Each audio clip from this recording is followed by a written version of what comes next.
And Paul here on our channel, Better Call Paul. We're having our Saturday morning chat with a cup of coffee or tea for Sean. Uh, Jay's game last night. I watched most of it. I went to bed around the seventh inning. I've been fighting a cold all week, so that was as late as I could stay up. It was the bed was calling me to go to sleep. Yeah, it was a great game. Unfortunately, the Jays didn't win, but we got one more chance at it tonight. So hopefully they'll bring it home. Yeah, tonight will be the night. Everybody will be partying when Jays win the World Series tonight. Yeah, I did. Just so everybody knows, I gave Sean the option of canceling today's video because he's not feeling well, but he said he was up and ready to go. So we're going to get started and try to keep it maybe to around a half an hour. So Good idea. last week or maybe 2 weeks ago, I posted on Blossom asking people if they had any questions for us that we could use in this podcast. And we got a pretty good response. We got about 25 questions. We definitely are not going to go through all of them, but we're going to try and hit maybe about 10 and see how it goes. And then whatever questions we don't cover, we'll try to cover next week. So the first question, and I'm not going to tell you who asked these questions. You can see it on Blossom anyways. But the first question was on portfolio of dividend income investors. For those making 10K or more per month in distributions, how much is your overall portfolio? So I can answer this question for myself because I'm making a little over 10,000 a month now, and my portfolio sits around 430,000. But I would say that's probably not consistent for everybody. There are people who maybe have a little bit less than me and are a little bit more aggressive and are still making over 10,000 a month. And then there are people who, their portfolios are closer to $1 million and they're making about 10,000 a month. So I guess it all depends on how aggressive you want to be with your income portfolio. Good answer. Good answer. All right, now we got to find the next question. All right, Paul. There's one I did a little research into for somebody. It was a message from Sweden. They're cool. Asking, yeah, worldwide now, Paul. We're worldwide. You know what? I love it when I get a message from somebody or a private message saying, "Hey, I'm from Australia. I'm in Spain. I'm in Germany." It's like it blows my mind. But I mean, that's the internet, right? The amount of reach that we have. Absolutely, it's amazing. And the people over there are actually watching us. Out of everybody to watch, they picked us. Yeah. This person was wondering, so I'm just reading it off my tablet here. When will all or some of the covered call ETFs you trade come to the EU, Sweden? I can't buy or invest in any of these freaking covered call ETFs you have and talk about all the time. Now, last night I sat up and did a little bit of research on it. And there are 3 brokers I found in Sweden. First one is Interactive Brokers. The second one is Nordnet. And the third one was, I believe it's called Avenza. They all have access to the TSX. And look, from going through there, a little bit of a website and trying to get the English translation on them, it looks like Nordnet may be your best bet. They do want you to trade in Canadian dollars on their website, on their app. So you would have to, so for this person asking the question, you would have to convert your money to a Canadian dollar, and then they will access the Canadian market and buy some of the covered call ETFs for it. Yeah, that's great. That's good that they have an option to do that. Yeah, it's fantastic. Yeah. Okay, the next one's a little bit longer, so I'll read it. Hi there. I've been really inspired by your posts, sharing your dividend earnings. It's incredibly motivating. I love it when we get these kind of comments, people saying that we're motivating them to invest and, grow their portfolios. I have a question about the process after you buy a dividend stock.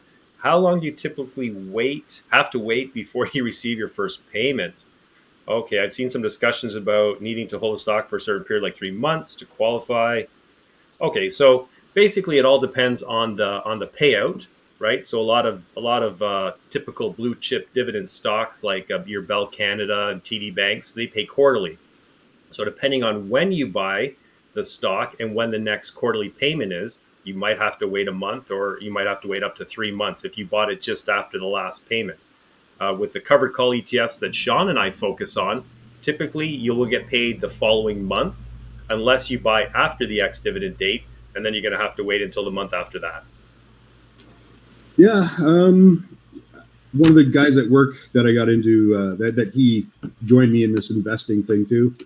He was asking me about it, so I was showing him the ex dividend date, and I was trying to explain to him about T+1, which is the trade date plus 1 day to settle your trade. So I just advised him that if you plan on buying anything in your portfolio, maybe do it 2 days before the ex dividend date to make sure the day of trade plus the 1 day settlement, just to make sure you can get your dividend on or your distribution for the next month.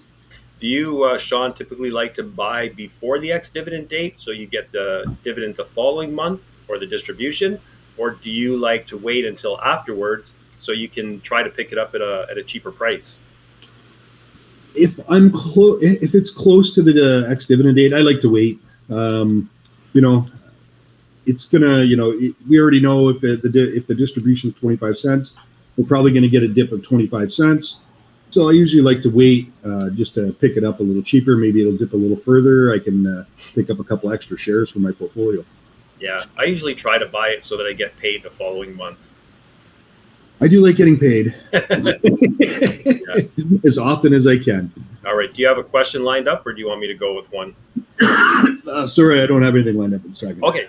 So I got a comment here. It says, not a specific question, but a general topic. The current market volatility and advice on not panic selling. Also, thoughts on gold. This is actually a great question because if anybody who's been studying finances, watching guys like Warren Buffett and Charlie Munger give speeches, a lot of times they talk about how you don't necessarily have to be the smartest person to be a good investor, but you have to be able to stomach the ride or the storm or weather the storm, because the market does fluctuate a lot. And if you say you build up a $10,000 portfolio and tomorrow you wake up and you're down $2,000, you think, geez, I just lost 20% of everything I've saved. But if you wait 2 or 3 days, all of a sudden now you're up 10%. So being able to stomach the volatility is extremely important, and not panic selling. Panic selling is one of the worst things you can do. I've done it before. It turned out to be a big mistake. I sold DFN as it was going down.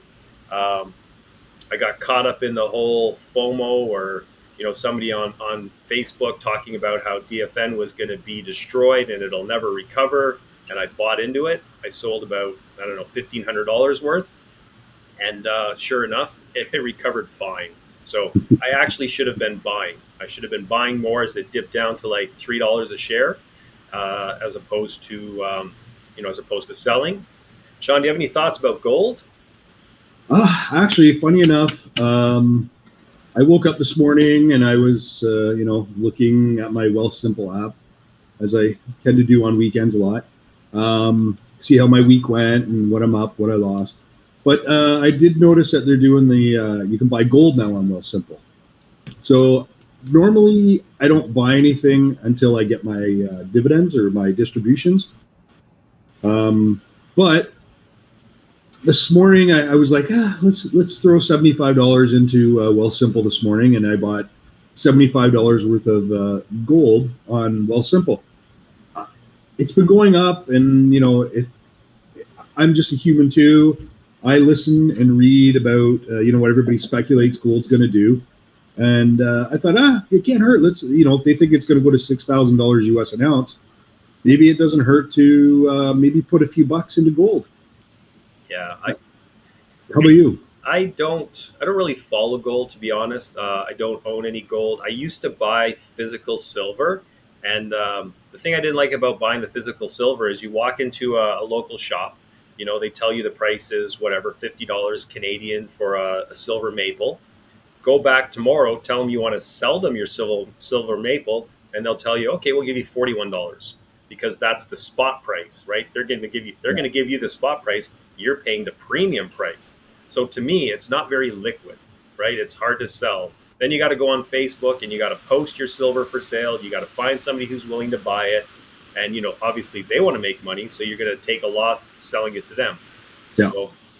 I have some, but I don't buy more. In terms of gold, Sean, honestly, we should have been buying it like 2-3 years ago. Yeah. I feel like people wait. See, that's the thing. When it was low, people weren't buying it, or some people were, but not everybody. Now that it's skyrocketed, you want to jump in, right? Because of Yeah. the fear of missing out. So Yeah. I'm wondering, like, is it too late? Did we miss that? Did we miss the boat? And now I'm going to buy it at all-time highs, and who knows? Maybe in 6 months from now, gold will drop again. I'm not saying don't buy gold, but I feel like I should have bought it a few years ago as opposed to now trying to catch up. Yeah, I think monthly for probably for the next 12 months. I think monthly I'm going to put $75 in Nice. just to see. Yeah, just to see how it goes. Sorry, one second. Sorry. Yeah, and I think it'll be. I honestly think gold's going to keep going up. Yeah. I mean, the one thing I might consider doing is buying a gold covered call ETF, right? That way I can get the monthly income, and if gold goes up, then it'll appreciate in value as well. Yeah, it can't hurt. Yeah. Can't hurt. Something something new in the portfolio. All right. Did you scroll through your tablet to find a question? I did. There's one in here. Just stop me if you already sort of read it. I haven't read any of them yet. There's, I guess it's more of a. I saw a couple of people. They're asking. I'm curious about after you hit house money with a Canadian covered call ETF. How are the distributions taxed? Does it change, or is it the same? Or hard to say if you keep adding to them and reinvesting back into them.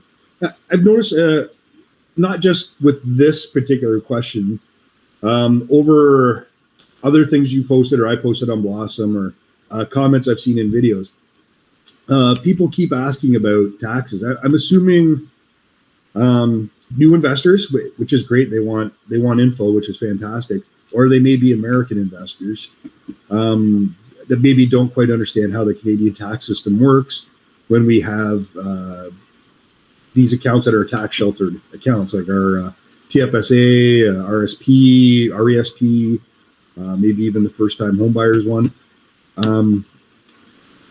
It's especially our TFSA, right? We can add money to it. We have a max that we can actually add out of our pockets. But it's just like the name says, it's a tax-free savings account. Anything earned in it, anything withdrawn out of it is done tax-free. So I'm not sure. I wish, if anybody posts a question like this again, maybe say, from the States, how does your Canadian tax system works? Or and I don't think house money has anything to do with it, right? People talk about house money because what they're saying is that, hey, I've put $20,000 into Misty, and now Misty's paid me $20,000 in distributions. So everything I make moving forward is house money, which I think is a casino term, right? It's a gambling term, right? Where it is, yeah. You know what I mean? You're playing with house money as opposed to your own money. But that has nothing to do with taxes, right? If you have the money in a non-registered cash account and you earn dividends, you're going to get taxed, whether it's house money or not house money. The taxes, that doesn't affect it at all, I don't think. No. Like you say, it's just if people that have a personal account, not a tax sheltered account, then obviously those are capital gains, and you're going to pay tax on it. Yeah, for sure. That's why we suggest everybody, use up all your room you have in your TFSA or RSP. Try to use it all up and save all that money. For sure. All right, here's another kind of a lengthy one. Hey, Paul, thanks in advance for considering my questions. I know you use stock events and Snowball. I don't use Snowball Analytics to track your dividends, but do you also keep track via spreadsheet? Yes, I do. Also, please explain how you'll be moving money from your RSP to TFSA and tax consequences, etc. I watched your meetup with Adrian and Erica and the rest of the gang. Great information. Hope your cruise was awesome and you got lots of R&R. Thank you. It was we did have a good time on the cruise. So I do use stock events. I'm actually thinking about today, Sean, because I was talking yesterday to Darren, the crazy Canuck. Yep. And he's got multiple portfolios with his wife, and they connect them all in passive. And then passive shows you, it shows a lot. It brings all the information together so you can see your portfolio value, how much it's growing, how much, he was asking me some questions, and it's like, well, I got Wealthsimple, I got RBC, it's hard to see exactly how much I made this month or whatever. So I think I'm going to put it all on a passive to make it a little bit easier. In terms of moving my money from my RRSP to my TFSA, I haven't spoken to an accountant about this yet, but I think next year, not this year, but next year, 2027, I will, by pulling money out of my tax-free savings account, I'm going to accumulate more room, right, for 2027. So let's say in 2026, I pull out $20,000 for my TFSA, and then the government gives us another 7,000. So I'll be able to put 27,000 in the following year.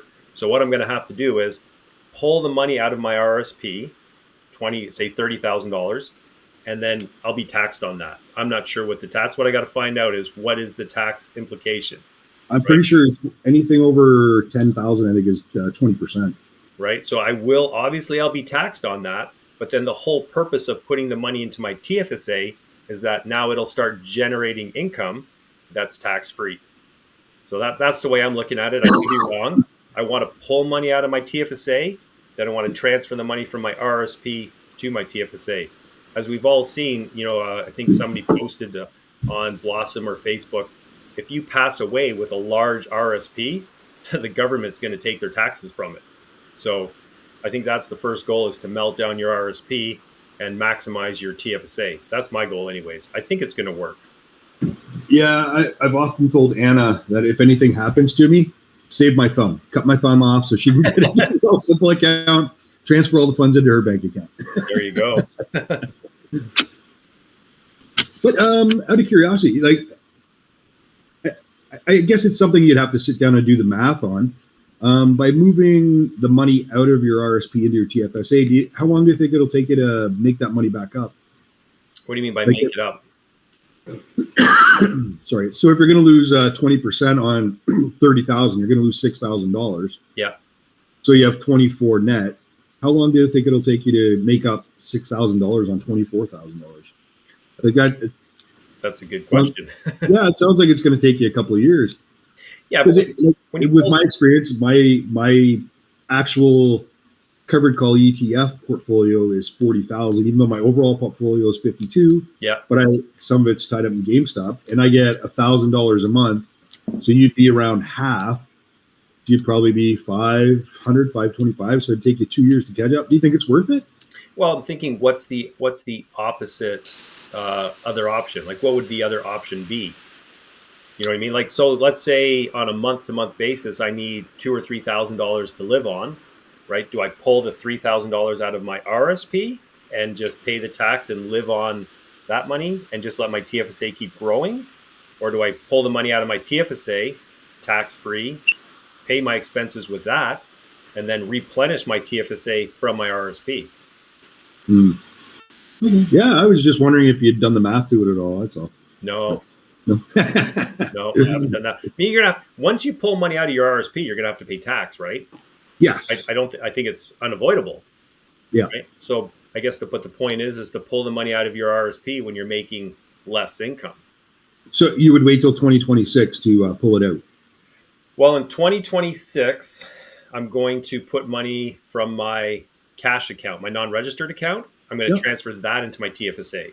So whatever room I've built up by pulling money out this year, I'm going to move from there first. So that's my first goal, is to move all the money. Because right now I'm making about $600 a month from my non-registered accounts, which that's all taxable. Okay. Right. So if I can replace the money I've pulled out of my TFSA from my non-registered account, that's what I'm going to do first.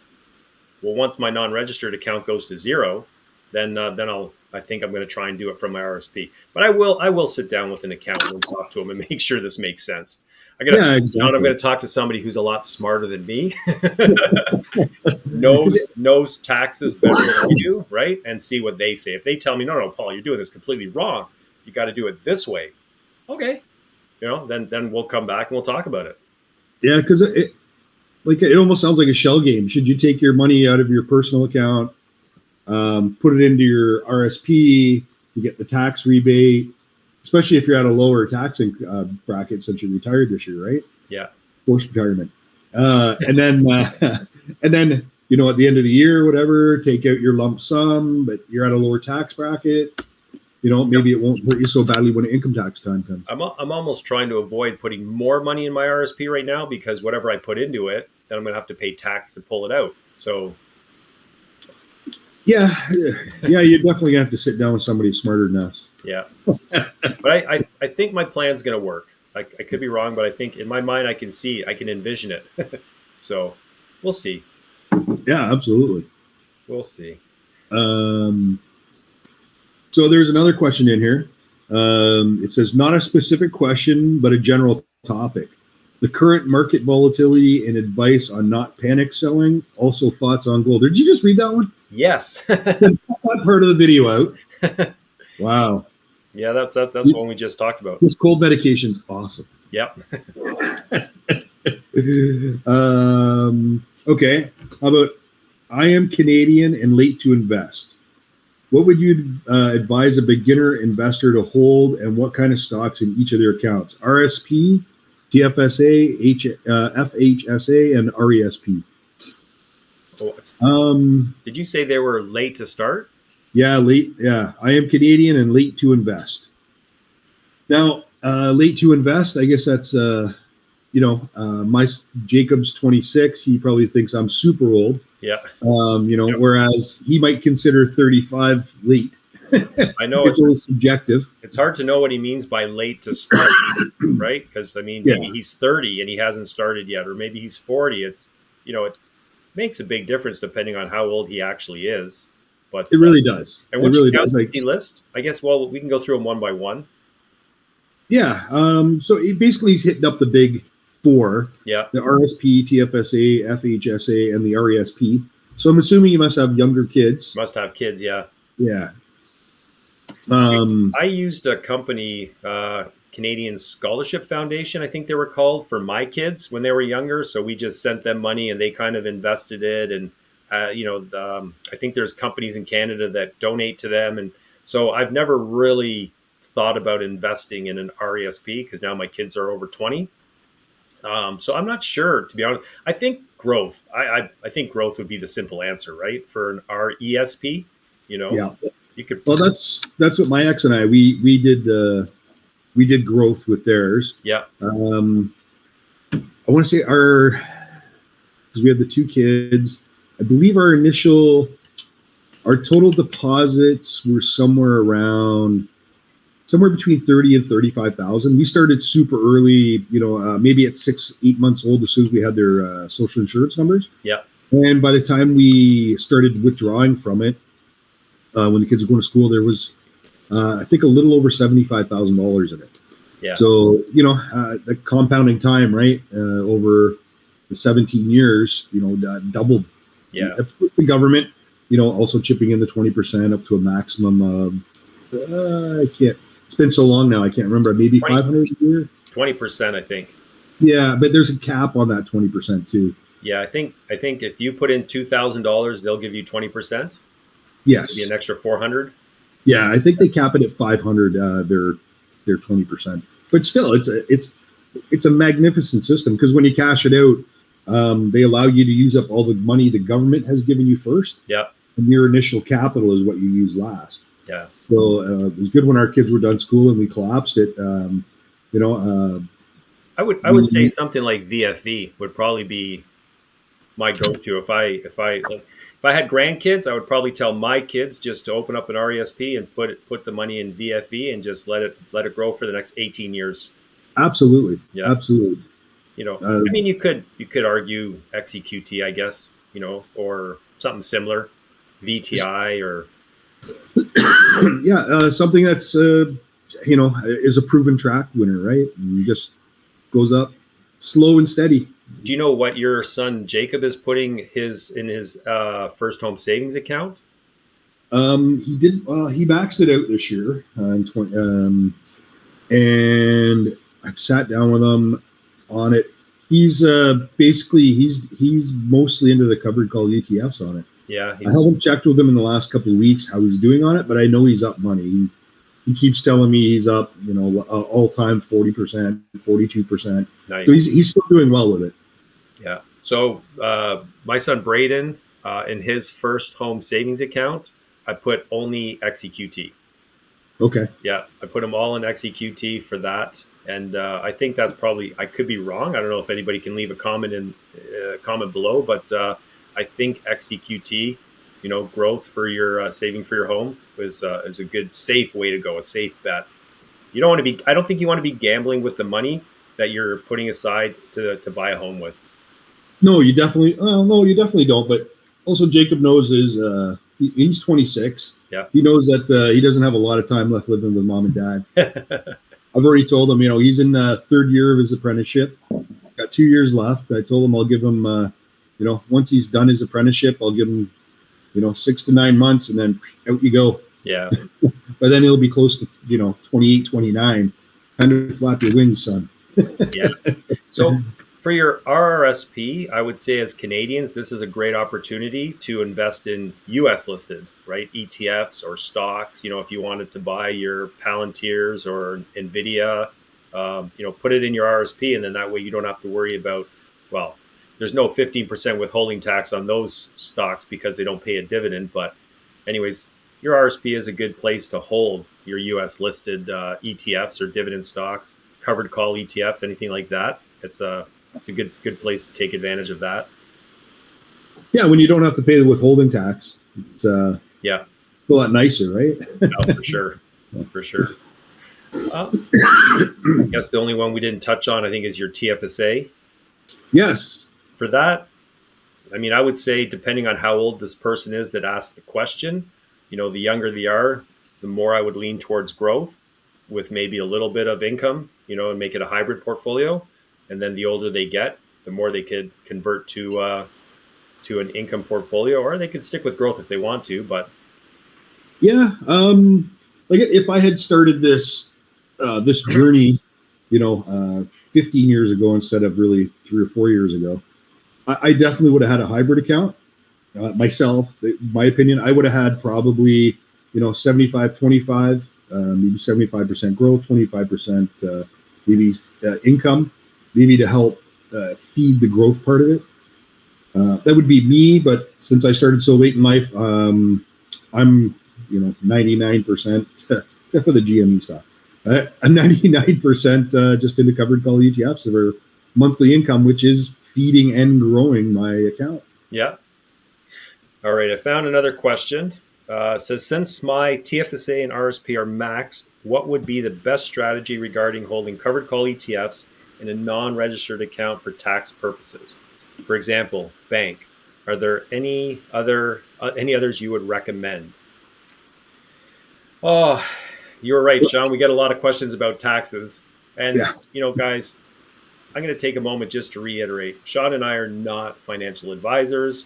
We're definitely not accountants. We don't know Canadian tax law as well as your accountant would. So definitely, I would say seek professional advice. I know on Blossom, I mentioned I don't think you need a financial advisor, but there are some people I was thinking about that you should always hire if you need professional advice. But one would be an accountant, right? An accountant, a lawyer, a real estate agent. Like there's certain things you can't do on your own. At least I don't think you should try and do on your own. To answer this person's question, it's hard for me to say because we don't necessarily know what your taxes, your tax situation is, right? Because you could be a high income earner, you could be a low income earner. For me personally, my non-registered account, I treat it just like my other accounts. I try to make as much money as possible. If I'm paying taxes, that means I'm making money, right? Why would I want my non-registered account to only make $100 a month so that I pay less tax when I can have it making $600 a month? Maybe I pay a little bit more tax. That just means I'm doing well. Yeah. So I mean, you could try to find the ETFs that have more capital gains, more ROC, where you'll be taxed more advantage, like a better tax rate, right? Yeah. So you have to do that research, but they fluctuate. None of them are necessarily consistent, right? None of them are the same from year to year. So you kind of have to look back and see how they were taxed last year and maybe predict that it'll be similar this year. But for me, I just go for the most money I can make in my non-registered account. Absolutely. It makes total sense. If you're going to pay, 25, 30% at the end of the year on your capital gains, I would rather pay 30% on $1,000 a month than 30% on $100 a month, Yeah, because I get to keep 700 done instead of 70. exactly. Try to maximize. Yeah, and if you're doing well, if you're already maxing out your RSP, you're probably getting a good tax refund, Yeah, right? absolutely. So, Would be uh, nice. um, since Tracy can edit this, did we go? My mind's not 100% here. If you had to start all over again, that's the one you just read, right? The very first or last question. I If don't you had think to start so. over again, what would your process be? Would you pick dividends over growth? No, I didn't read that one, No. but we can do it. All right, I'll read it out to you then. All Okay. right, Paul. One more question here for us. If you had to start all over again, what would your process, and would you pick the dividends over growth ETFs? What would you do, Paul? Would you do growth, or would you still pick dividends? So I think the obvious answer would be to say if I was 20 years old, 21 years old, I would put all my money into VFV, XEQT, and just let them grow over time. You know what I mean? Just use the growth and let them go that way. But to be honest, you know what I mean? Personally, I really love the covered call income strategy. So I think I would have to at least have some of my money invested in that, or, a large portion of it, which may be the wrong strategy, but it has to be what works for you, I guess, your personal mindset. You know what I mean? How it works for me. So that might be what I would do, even though I was younger. Yeah, Um, how about you, Sean? yeah. I think knowing what I know now, if I could go back to age 18, 19, 20, I think I would definitely do a hybrid account. The more I think about it, um, you know, growth. I love, growth. Nothing wrong with growth. It's fantastic too, right? It's all income eventually when you sell it, right?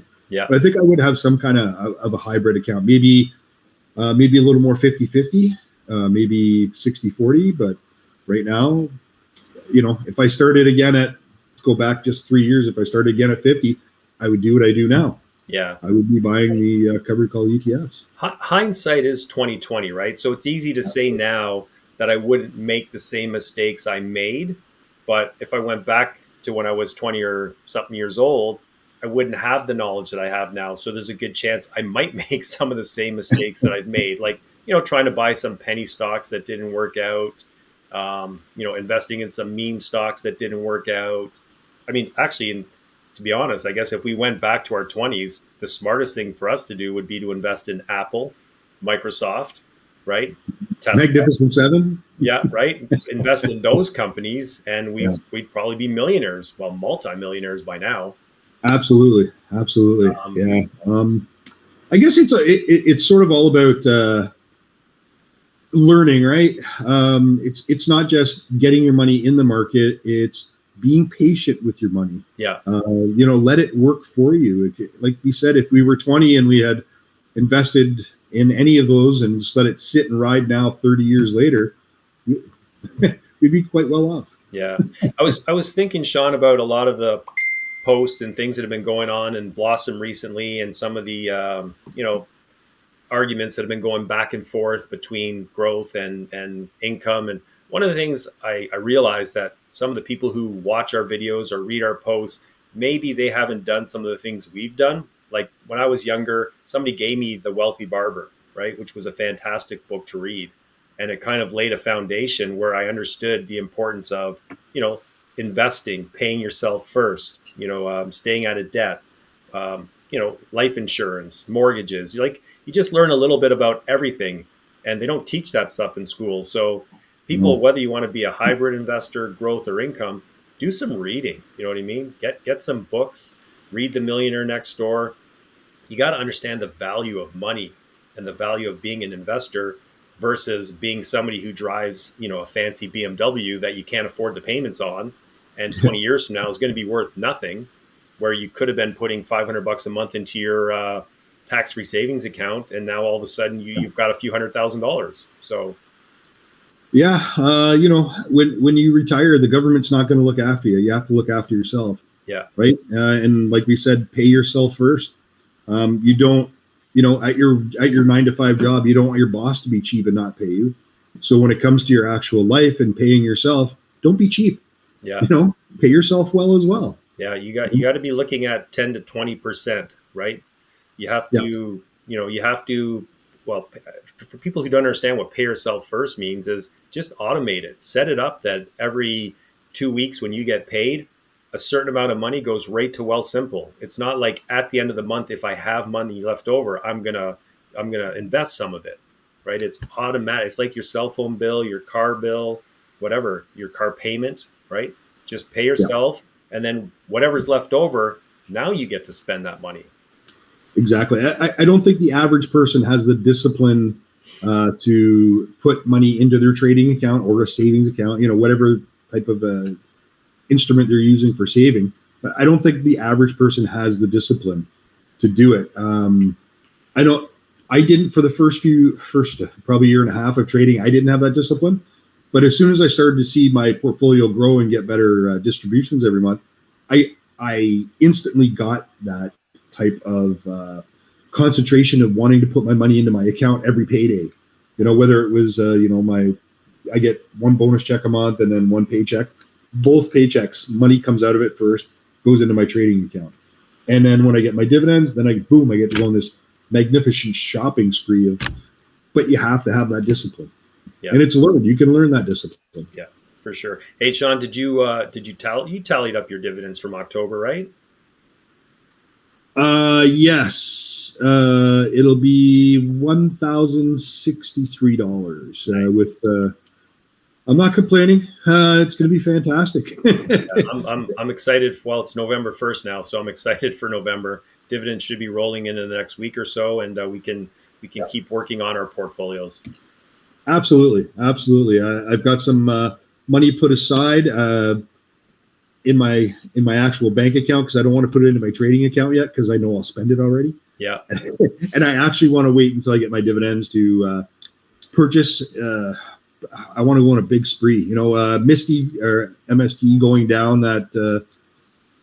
What 10 cents that they went down. It's me, and I just got my 1,000 shares of it. yeah, And then they're dropping the distribution on it. I was like, oh man. yeah. But it wasn't a repeat of the previous month where it took me from 1,025 down to 975. At least this one left me in the over $1,000 mark. Right. And it's you know what, I said I was only going to buy 3,000 shares of MST, but Yeah. it's so cheap now. I'm almost wondering if it isn't time to kind of like put it on drip and at least take the distributions I get from it and buy more. Man, it's tempting, isn't it? Yeah. So tempting. Like right now, under $10. Oh. Yeah. Somebody, I can't remember who it was, but somebody posted on Blossom that they believe a lot of this has to do with market manipulation, where, whoever's in power, you know what I mean? Whoever the big hedge funds or whatever have literally brought down the price of MicroStrategy or strategy to where Yeah. people panic sell, people dump their shares. And then once it gets low enough, they'll buy back, right? They'll. So you get people like us who might be, I saw this one post, I think it was a lady who put her MSTE on, what do they call it, a stop loss. Yep. And, it hit whatever her number was, $9 or $10, hit that and sold. Wow. I couldn't imagine, selling, and I would lose about 12,000 right now if I sold. That's what we talked about 10 minutes ago, is panic selling. Yeah. Right. That person, in my opinion, they panic sold. And now, it's 6 months from now, MSTE goes back up to $12, $13, $14. They're going to be kicking themselves, I think. And I think it's going to go back up there. They've been trying to get inclusion into the S&P 500. Yeah. And I think they were just missed out on it. What was it, 4 months ago when they were doing new inclusions? I think they're going to get in next time. Yeah. That's how I feel. I think they're going to do it. They just had their earnings. They were, I believe, $8.15. They profit per share. Wow. $8.15 earnings per share. That's magnificent. Wow. Yeah. And I think they're going to get included in the next round. Yeah. And once they get included, everybody who invests in the S&P 500, they're going to be eating up the shares for it. It's going to go up. Yeah, it's definitely a popular topic in question right now. And for me personally, I'm not panic selling. I'm not getting rid of my shares. I'll either hold or buy more. I haven't decided yet, but definitely not panic selling. I am trying to get my portfolio ready for the next bear market crash, whatever correction it's going to be coming. Just loading up on some more utility ETFs, and I'm trying to get rid of some of my single stock yield max because I think they're not going to weather the storm too well. But other than that, it's just keep going as planned, right? Just keep the plan going, and Yep. that's it. Yep. Absolutely. It's a great plan, Paul. It's a good plan. All right, Sean. Well, I think we've taken up enough of everybody's time, and I know you're not feeling well, so hopefully you can get some rest and some much Yeah, needed rest and feel better. Uh, definitely. Guys, we're going to be making some more videos for sure. I think Sean's working on his first portfolio reveal, which is going to be awesome. I'm going to try to get that done tomorrow. Awesome. If I can breathe long enough. I'm telling you, take some cold meds. I'm definitely then go back to bed. Yeah, exactly. All right, guys. Well, until next time, bye for now.